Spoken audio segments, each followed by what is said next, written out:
Tukur had a rough childhood. After his dad died, his mom's new boyfriend abused him, beating him every day and barely feeding him. His mom ignored his cries, watching TV instead. Tukur grew up feeling weak, scared, and lonely. One day, Tukur wakes up from a nightmare about his stepdad and overhears the class bully Shogo picking on a girl named Ayaka. Shogo grabs her book, making fun of her for reading it. Tukur wishes he could step in like a hero from a show, but he knows he's too weak. The other students laugh along with Shogo to avoid being bullied themselves. Even the teacher is asleep. Surprisingly, Tukur stands up and tells Shogo to leave Ayaka alone. Shogo mocks him, calling him weak. But then Kiri, the most popular kid in class, steps in and tells Shogo to give the book back, which he does. However, Shogo quickly starts bullying another student, Yasu. Tukur wonders why Kiri helped Ayaka, but before he can think too much about it, something strange happens. The entire class is suddenly transported to a different world. They find themselves in a strange place, facing a woman who introduces herself as Isis, a goddess. She explains that they were brought here because a demon king is about to return and destroy everything. The kingdom needs heroes to stop him. The students are confused, but Isis tells them that heroes defeated the demon king 200 years ago, and now they must do the same. Kiri asks what happens if they don't help, and Isis replies that they won't be able to return home. She also says there's a way back, but they must first defeat the demon king and retrieve an item called the eagle element. One student, Shuvo, refuses to help, but Isis begs them to save her kingdom. Ayaka speaks up, saying they're just normal people without powers. Isis promises they all have hidden abilities. To prove it, she summons a demon dog that attacks and kills a prisoner. Then she kills the demon with a spell, showing her power. Next, the students touch a crystal ball to reveal their abilities. When Shuga touches it, the crystal glows red, showing he has an rank skill. Kiri touches it, and the crystal glows gold before exploding, revealing his incredible power. Ayaka and another girl are also S-rank, which is very rare. When Tukur touches the crystal, it glows a weak purple, showing he has a low rank. The goddess dismisses him, and when Tukur asks what rank he is, she ignores him. Tukur realizes that even in this new world, he's still seen as a nobody.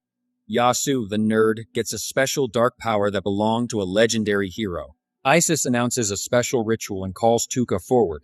She sends him to a dangerous dungeon where criminals and monsters live.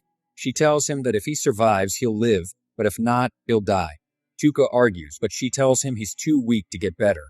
Feeling abandoned, Tukur enters the dark dungeon. He encounters monsters, but uses his paralysis spell to stop them.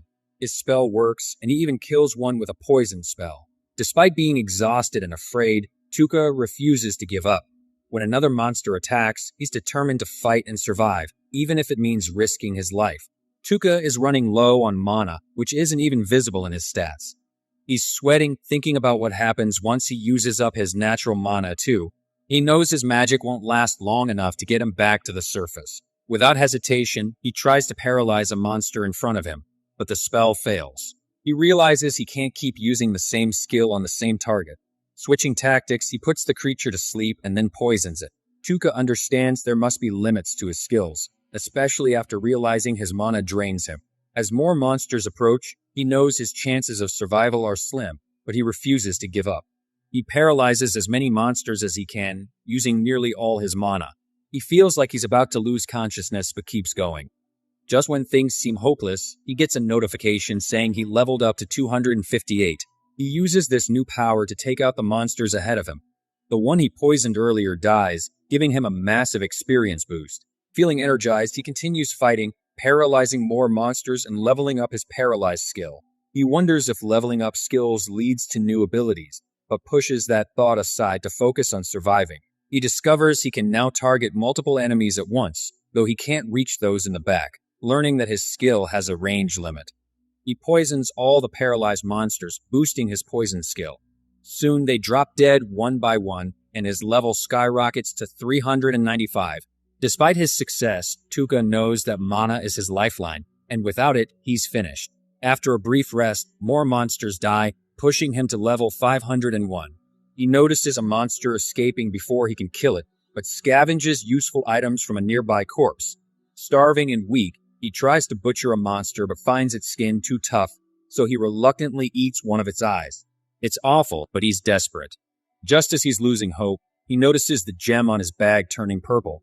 Channeling his magic into it, the bag restores, producing food and drink inside. Grateful but unsure if the bag will produce more supplies, Tukur spends the next few days searching for an exit. Days later, Tukur finds himself surrounded by monsters. He's paralyzed and poisoned. He waits for them to die, leveling up again and reaching 957.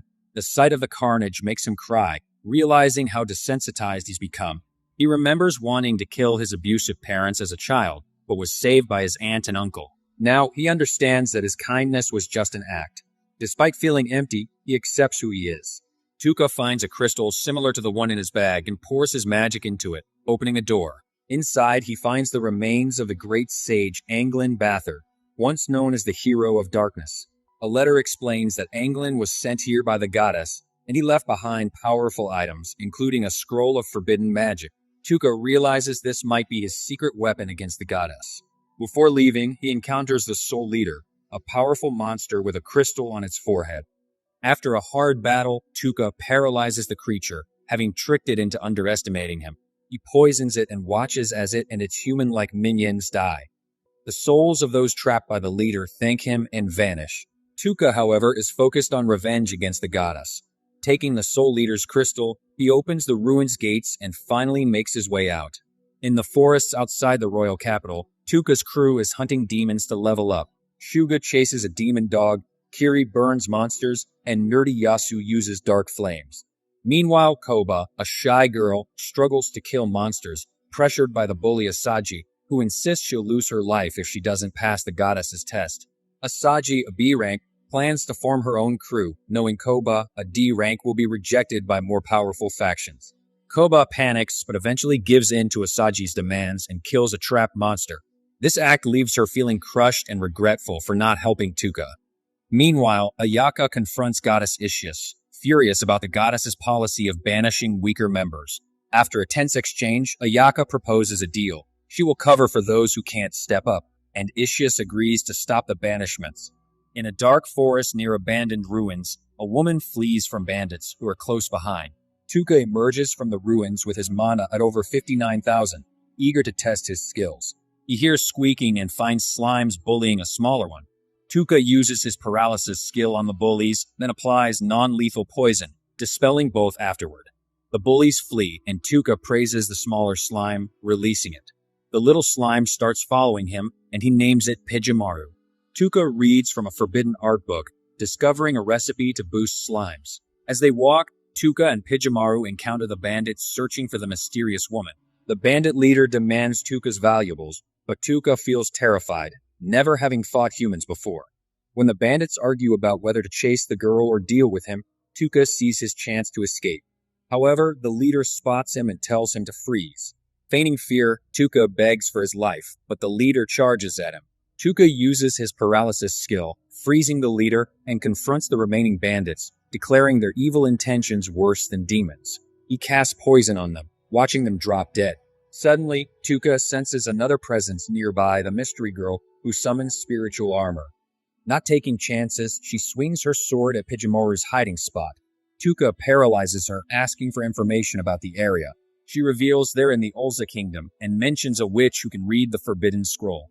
Grateful for her help, Tukur warns her that the paralysis will wear off soon. Pijimaru rides on Tukur's shoulder, ready to assist.